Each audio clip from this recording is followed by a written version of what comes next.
contamos que la plataforma de infancias y adolescencias registró 66 casos de menores afectados por armas de fuego en 2025. Vamos a hablar con el psicólogo y referente del PIAS, Fernando Olivera. Fernando, buenas tardes, bienvenido y gracias por atendernos. Hola, buenas tardes y bueno, gracias por el espacio. Hablemos un poco, vamos a ponernos un poco en caja de cuál es el trabajo, cuáles son los objetivos del PIAS. Bien, la plataforma es un colectivo de organizaciones de sociedad civil de primer, segundo y tercer nivel. Hay organizaciones individuales como puede ser CIPU, el Abrojo, El Paso, no sé, Gurises Unidos, IPRU, un montón de organizaciones, somos más de 60 organizaciones en este momento y hay organizaciones de organizaciones, por ejemplo, yo sé, el Comité de los Derechos del Niño, ANON, AUDEC, están representados también en la plataforma. Y a su vez hay un colectivo y hay colectivos de profesionales, servicios universitarios, diferentes vinculados al tema de infancia. Ujú. Fernando, ¿qué lugar sienten desde el PIAS que ocupan todos estos derechos, estos cuidados que tendría que tener la infancia en las agendas de los diferentes gobiernos por los que hemos pasado? Bueno, ahí tenemos tenemos primero una dificultad seria en los partidos políticos en encontrar, por ejemplo, referentes claros dentro del sistema político, dentro de cada partido político, que trabajen el tema de infancia. Es más, si vamos a cada uno de los partidos políticos, encontramos uno, dos, y en alguno encontraremos tres referentes, pero no son referentes, o sea, algunos que tienen bastante tiempo, pero la mayoría no perduran en el tema o no tiene una agenda clara cada partido político sobre el tema y la gravedad a veces Perdóname, perdóname que te interrumpa, sí. Fernando, pero me quiero quedar ahí un segundo. ¿Cómo interpretamos esto? Esto último que acabas de decir. Y la verdad que nosotros interpretaciones pueden haber varias. La primera y más básica es que la infancia no vota, pero, pero bueno, la realidad es esa, que nosotros cada vez que hemos querido abordar, hemos hecho encuentros interpartidarios, intersectoriales y todo eso, y siempre terminamos más o menos con los mismos referentes es más, desde un tiempo a esta parte. Se han ido sumando algunos en los últimos tiempos, pero en la mayoría de los partidos políticos los referentes son los mismos desde hace mucho tiempo y no se ha avanzado a la interna de cada partido político en profundizar en la temática de infancia. ¿Y qué fuerza tienen? Entonces quiere decir que esos referentes, más allá de su presencia y buena voluntad, tampoco tienen mucha injerencia en el tema, en lo que tiene que ver Y, con... la, y a veces algunos sí, algunos tienen un mayor peso, otros tienen un peso relativo, y si uno mira también, más allá de que aparezca en las campañas políticas, si mira lo que son los programas de gobierno, también aparecen con peso relativo la situación de las infancias. A veces aparecen más declarativamente, con cuestiones más generales, y con poca profundidad, a veces en temas específicos. Y inclusive hay temas que nosotros entendemos que afectan directamente a la infancia, pero que muchas veces cuando aparece en un programa político no aparece vinculado a la infancia, aparece vinculado a las cuestiones de los adultos, yo sé, el tema de vivienda, el tema de seguridad, un montón de aspectos que nosotros entendemos que se debería priorizar una agenda donde haya niños, niñas y adolescentes, familias con niños, niñas y adolescentes, que muchas veces eso no aparece. Eh, a veces resulta un poco contradictorio, ¿no? Hace un tiempo que venimos hablando de la baja natalidad que tiene el país y las consecuencias que eso trae en el presente y en el futuro de lo que es una dinámica económica, social más que nada, que afecta desde las infancias hasta a las personas muy mayores. Y a veces uno parecería que se preocuparan más por el número de nacimientos, como que fuera un número, como nos tomamos muchas veces las cuestiones graves y que no son caras al país, que lo que tiene que ver con la calidad de cada una de las infancias. Sí, los nacimientos, no llegamos a 30.000 nacimientos por año Ujú. en el último año. O sea que los nacimientos cada vez están bajando más, eh, pero a su vez tenemos condiciones de vida para una gran parte de las infancias que son bastante complejas. Si uno toma, por ejemplo, el cinturón metropolitano de Montevideo, que vendría a ser el municipio A, estoy tratando de acordarme de memoria, F, G y E, ahí está el 96% de los asentamientos de Montevideo y se cría el 65% de las infancias de Montevideo. O sea que tenemos un problema serio en las condiciones de vida de una gran parte de nuestras infancias. Y eso refleja obviamente el deterioro laboral, de salud, educativo y una cantidad que se vive en esos barrios, ¿no? El acceso a determinados servicios básicos. Y eso genera peores condiciones, obviamente, para niños, niñas y adolescentes, que son los más vulnerables de toda esta situación.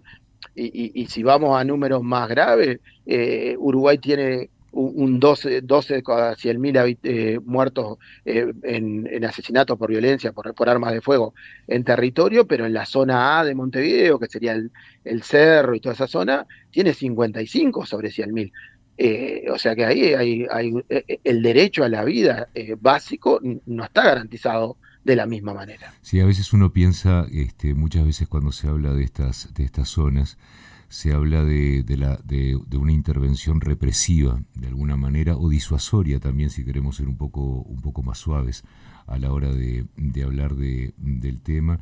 Y uno se pregunta si no está faltando una cierta integralidad también en estas intervenciones, para poder no solamente reprimir, ¿no?, sino también de alguna manera y literalmente rescatar a esa infancia y, por qué no, también a sus familias. Totalmente.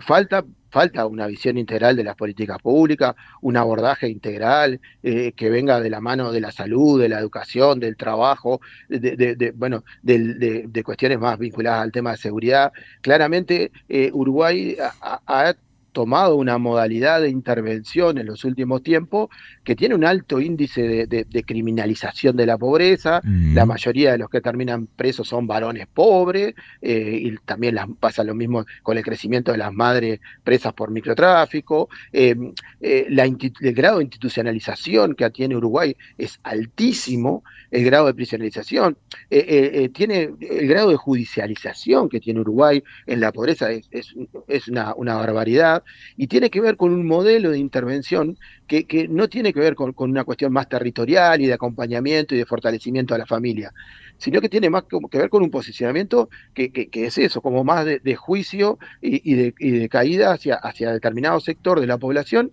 ante la carencia de. Lo que pasa es que terminamos culpabilizando a la familia ante la ausencia de herramientas con las que no cuenta la familia y con las cuales tampoco se le está aportando o ayudando.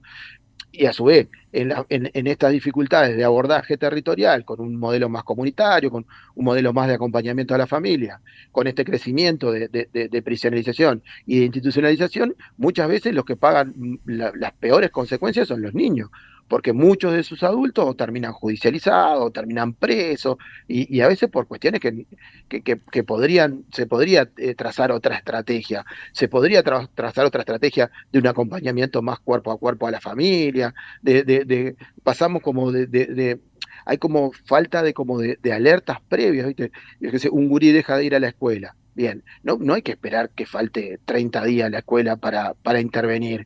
Empiezan a haber faltas recurrentes, entonces ahí debería haber una intervención directa sobre esas cuestiones, para Eh, poder trabajar con la familia, para poder trabajar con las condiciones, un montón de aspectos en los cuales a veces se pasa, estas cuestiones de puentes intermedios no están trazados.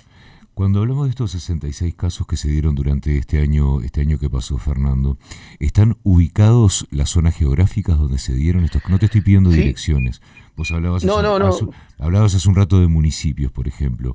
Sí, sí, sí. A ver, está claro que ahí tenemos un tema focalizado en determinados territorios, básicamente metropolitanos. Quiero aclarar una situación. Nosotros, si bien tenemos ese registro, esto es un subregistro, porque nosotros lo tomamos de lo que sale en los medios de prensa. Está O sea claro. que esta cifra es mucho más alta. Obviamente los homicidios a veces son más difíciles de disimular, pero en realidad, y a su vez la mayoría de los que salen son en la zona más, en esta franja, en este cinturón que yo te decía, montevideano metropolitano, tiene cara de varón pobre. Lo mismo que pasa en los homicidios, se repite más o menos el mismo modelo de lo que pasa en los homicidios de adultos. La mayoría son varones pobres. Lo que pasa que en el caso de niños, nosotros estábamos, o sea, muchas veces se hablaba de la situación de niños, niñas, adolescentes baleados o asesinados en territorio como un daño colateral, como una bala perdida, y por eso también la campaña solo le hace un acento a eso. Perdóname te hago una pregunta, perdóname que te Sí, sí, interrumpa. Esto que acabas de decir, cuando se habla de daño colateral, uno siempre tuvo la sensación, cuando se habla de un daño colateral, es que se le quita importancia al tema. ¿Por qué? Porque la agresión no fue directa. totalmente, totalmente. Se le quita importancia y a su vez aparece el daño colateral o enfrentamiento entre bandas, los mismos discursos que aparecen en los adultos, y después hay muy poca investigación atrás. Y inclusive hay muy poca aclaración de quiénes cometieron esos crímenes. Entonces empieza a aparecer toda una sensación de impunidad. De impunidad, por un lado, de quienes cometen este tipo de cosas, y a su vez, y de mucha angustia para las familias que muchas veces no se termina resolviendo con justicia qué pasó, no se investiga, y no se genera mucha política pública con respecto a esto. Bueno, a De mí... hecho, perdóname, No, no, no, te redondeo una cosa. discúlpame tú que pensé, perdóname, seguí tú que Dale. te interrumpí Tenemos mal. un problema ahí, por ejemplo, que hay niños, niñas, adolescentes que han sido asesinados en el segundo o tercer intento de asesinato, ¿me entendés? Si hubiera un protocolo de intervención, nosotros se podía trabajar mucho sobre las amenazas, acompañar a la familia, sobre los sobrevivientes, reparación del daño, qué pasa con el resto de la familia, con el resto de los hermanos que están involucrados en la situación, los riesgos que corren, Bueno, no sé, un montón de aspectos que... a mí me lleva a varias cosas, y discúlpame que te interrumpa nuevamente, Fernando, ¿no? Porque uno se pregunta qué es lo que pasa con, con el espíritu, con la psiquis de esa infancia que se ve afectado por un arma de fuego. Parecería que como sociedad, si este niño se salva de esa situación con una intervención médica adecuada y todo lo demás, el tema ya está solucionado. Pero ¿qué es lo que queda? Porque y, a veces uno se pone a pensar, ¿no? Una pobreza criminalizada, una infancia también criminalizada, criada en esta pobreza, porque no quedan afuera de todo esto. Uno piensa que de repente el hijo de un carpintero, mañana ayudando al padre, se lleva un martillazo en un dedo, y después de que lo curás, quizás de alguna manera, entre comillas, se festeje ese primer martillazo en un dedo, porque es parte de lo que puede llegar a ser tu oficio, porque es lo que aprendes al lado de tu padre, o al lado de un tío, o al lado de alguien. Y uno se pregunta si después de eso hay ciertas cuestiones que no se naturalizan ni para mal en ciertos sectores de la infancia de nuestro país.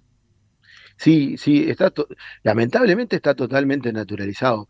Nosotros en realidad nos planteamos hasta cuándo vamos a aceptar estas condiciones de vida para las infancias, hasta cuándo se va a aceptar que se normalice la muerte de un niño, o la muerte no, vamos a poner la palabra, el asesinato de un niño. Mm, Porque la verdad es terrible. Tenemos muchos problemas en cuanto a la violencia vinculadas a las armas de fuego. Tenemos un serio problema con la legislación actual que tenemos con respecto con las armas, con la de porte y tenencia de armas y municiones en Uruguay.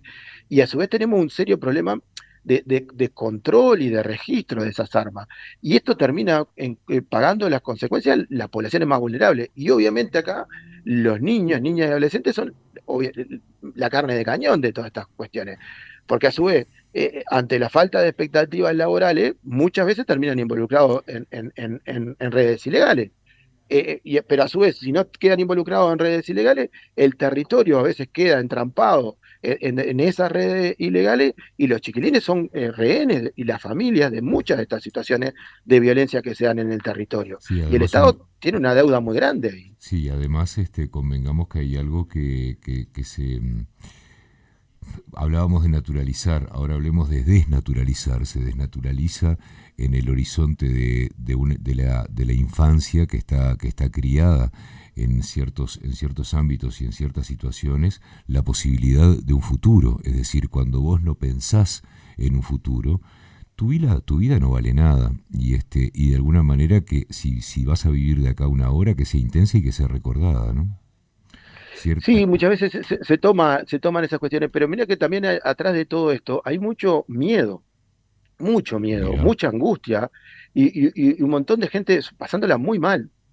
Porque inclusive, mira, tenemos un alto índice de presionización que yo te comentaba anteriormente. Y está focalizado en varones pobres y de determinados territorios. Entonces, también hay mucha chance de que muchos de estos gurises puedan terminar en una situación de cárcel. Entonces, ¿quién protege a estos gurises? El Estado en los territorios no, porque si no, no tendríamos estos niveles de violencia o de muerte en determinados territorios. ¿Y quién los protege dentro de la cárcel? Pareciera que el Estado tampoco los protege dentro de la cárcel.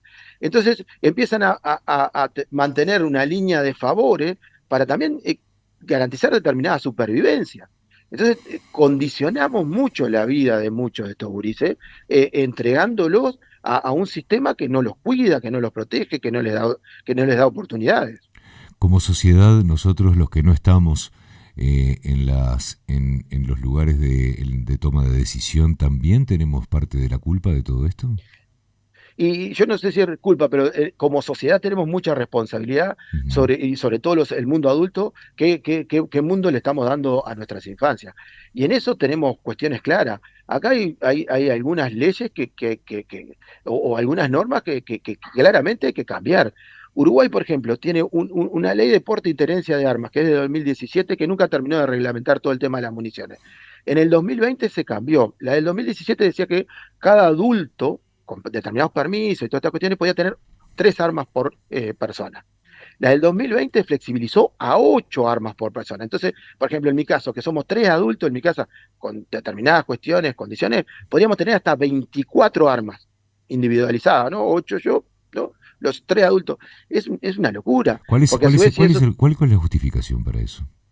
y la verdad, se maneja tantas cuestiones vinculadas a la libertad y un montón de cosas que se toma hasta la autodefensa como parte de un derecho de un derecho de seguridad pública, un montón de aspectos en los cuales realmente no tiene sentido esa cantidad de armas.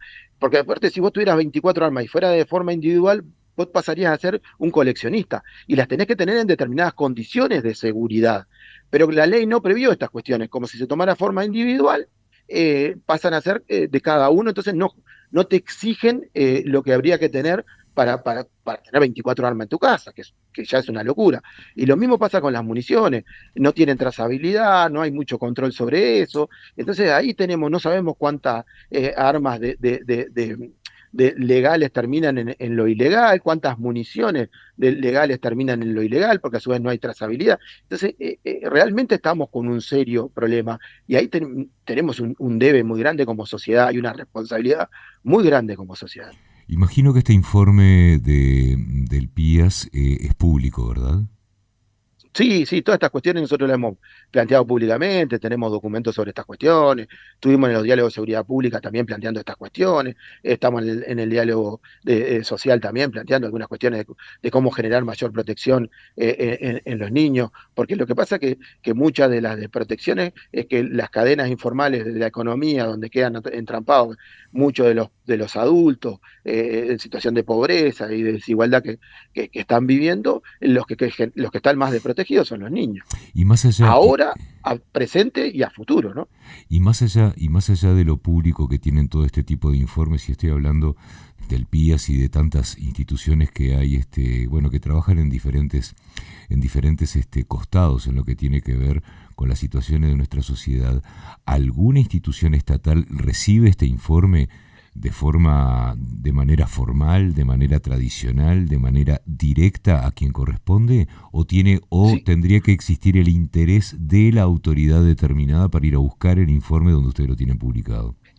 en eso, mira, en esto que vos planteabas al principio, esta falta de integralidad de la política pública, nosotros por ejemplo, para presentar cualquier proyecto, documento, cosa, tenemos que ir a golpear a cada uno de los organismos que está vinculado a infancia, por ejemplo, ¿no? Ujú. Entonces vamos al Ministerio de Vivienda, presentamos el informe, vamos al Ministerio de Desarrollo Social, presentamos el informe, ¿se entiende? Al Ministerio del Interior. No hay, entendemos que la ley que se reglamentó y ya tiene como 18 meses de aprobada, que es la ley de garantía de protección a primera infancia, infancia y adolescencia, va a generar estos mecanismos que no necesiten replicar todo esto. Pues si no, tenés que ir a golpear una puerta a cada uno. Y a su vez los diferentes niveles de gobierno, tenés el gobierno nacional, tenés los gobiernos departamentales y los gobiernos locales. Nosotros cada movida, cada movimiento que queremos hacer con respecto a cada tema, tenemos que ir a golpear cada una de las puertas. Primero a nivel nacional. Después cada una de las puertas a nivel departamental, o sea, cada una de las intendencias. Y a su vez, después tendrías que replicarlo eso a nivel local. La verdad que eso eh, genera mucha dispersión en tiempo, en articulación y una respuesta que no termina siendo articulada. No se compaginan las agendas locales, las agendas departamentales con las nacionales. Entonces estamos nosotros, las organizaciones de sociedad civil, tratando de subsistir todo eso. Eh, bueno, Fernando, la verdad es que es preocupante porque además uno tiende a imaginar que como pasa con todo este tipo de cosas, me encantaría que me retrucaras y que me dijeras que no, pero creo que si se hace un estudio año a año, el número habrá ido subiendo también, ¿no? Y bueno, mira, el número ya el número en sí es un disparate y esto es Mm. solo lo público, o sea que es totalmente un subregistro. Con respecto al año pasado, subieron la cantidad de niños, niñas, adolescentes baleados con respecto a este año, pero con respecto a eh, lo que sale en los medios de prensa, no es una. No podemos decir que subió a partir de esto, por los subregistros, por la mala calidad de la información que hay. Inclusive, de hecho, dentro del mismo organismo del Estado, dan informaciones distintas, el Ministerio del Interior da una información, Salud Pública dan otra, o sea, falta muchas cuestiones, algunas históricamente esto ha sido así, falta mucha información clara, transparente, auditable con respecto a estos temas. Eh, pero, y también lo que nos pasó es que con la campaña que empezamos a hacer en el 2024, muchos medios, y por suerte, se hicieron eco de todas estas cuestiones y empezaron como a replicar la información y bueno, y de hecho hemos podido construir un registro mejor, no significa que sea bueno, que sea de calidad, pero un registro mejor de las situaciones. Y la Ten- verdad que los números son gravísimos.